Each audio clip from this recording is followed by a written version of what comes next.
Greetings, dear ones. I'm Kryon of Magnetic Service. There are so many energies here that you can either see or not see, so many energies that you can either accept or not accept. There's a reality that is being presented to you here. And if you're not in a place that is ready to see them, it becomes confusing. And this leads to then the decision you have that would say, it isn't real. And again, I bring this up as I have over and over and over. Your reality is limited to what you've seen or what you're told should be or should not be. And that's too bad. And that particular thing, the discernment factor of humanity, is a box that even keeps science from seeing what is real. The logic of spirit is expansive. The logic of humanism is not. You often have this philosophy that says, this is the way it is unless you prove it's different. And therefore, the possibilities that something is different is not entered into the equation unless you have absolute solid proof that it is something that you ought to look at. And then the box is restrictive. I represent the great central sun. This is a metaphor, of course, for the creative energy. There is no sun that is the center of anything. The metaphor is that the sun for you is everything. It gives you life. It sustains you, keeps you warm. It's the thing you want to bask in when you relax. It's a metaphor. Central, meaning it's in the middle, as it should be. There's no bias, therefore, whether it's higher or lower. It's in the middle. It's the creative source. It's God. It's Spirit. It's whatever you want to say.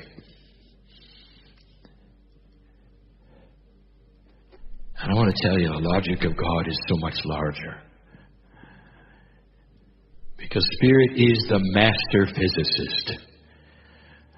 And all the mysteries that you perceive as mysteries in the entire universe and the galaxy that you look at are simple rules known to God.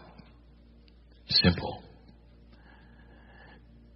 But if you do not have that logic which wishes to think beyond the box that you believe is real, they will remain mysteries. And so I ask you yet again, is this a mystery?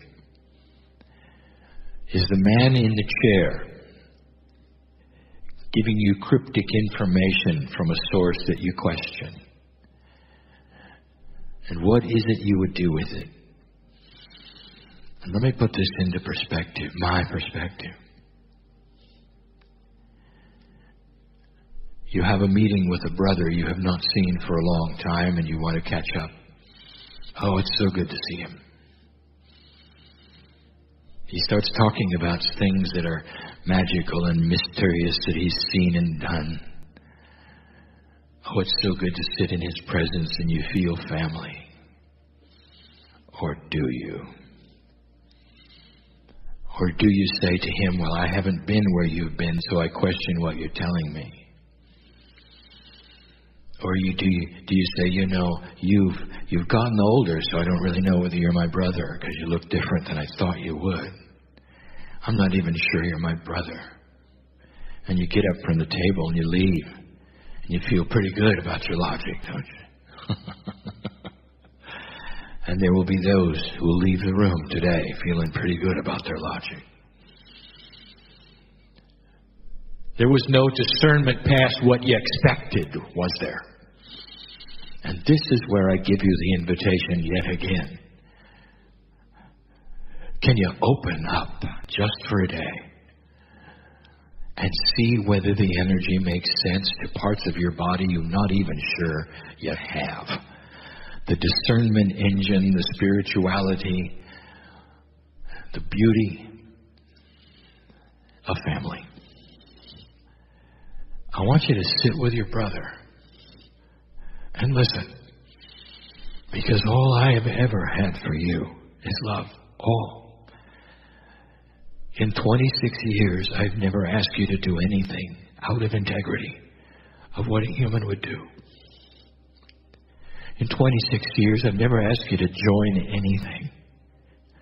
All I've done is extend my hand and said there may be something here from the source that is the center for you. In another meeting, I started to talk about the templates of consciousness. These templates were given to you by what we call the time capsules of the Pleiadian. A system so precious and beautiful, and part of that which is the knowledge of dark and light. When you read the creation story, no matter what version you read, you see the benevolence of God giving humans choice.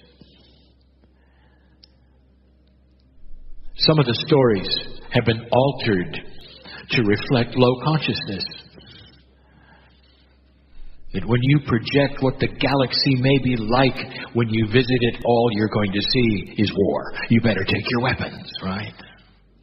You have just projected the lowest seated consciousness in the galaxy to everybody. Without awareness that the galaxy may have life that has been here for millions of years and solved the problems of low consciousness. But you carry them and you project them. You project them to God. You project them to ETs. You project them to planets, stars, Star Wars. Don't project them to me. I come to you like so much of the galaxy does. In love. There is more here than you think, and it's safe. And this is what I want you to see and discern. Don't take my word for it.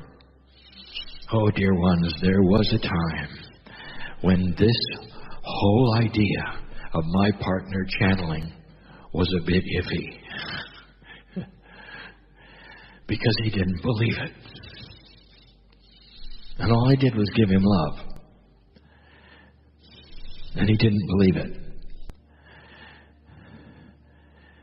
I could look into his mind and know why he didn't believe it. He was waiting for the other shoe to drop. He was waiting for some other alternative reason why he would be giving unconditional love. He couldn't get out of the darkness of humanism that always looks for the alternative reason. Because that's what a low consciousness does. Dear ones, you are passing out of that. And that is the best news I could give you. A slow evolution of humanity passing out of the dark ages that is all of humanity up to 2012. An age of conquering and greed, where compassion is nothing except an occasional word from a mother to a child. Where compassion is not the way of humanity at all. And that is going to change. Is it possible? Is it even in your reality to think maybe you can graduate from an old human nature to something that is new? Can you give that possibility a chance that human nature is not galactic nature? And that you're going to start a growth period of wisdom The issue that would keep you tied into the old energy is reasonable. I know it. Because all you have ever seen for thousands of years is conquering greed, hate, drama, and death.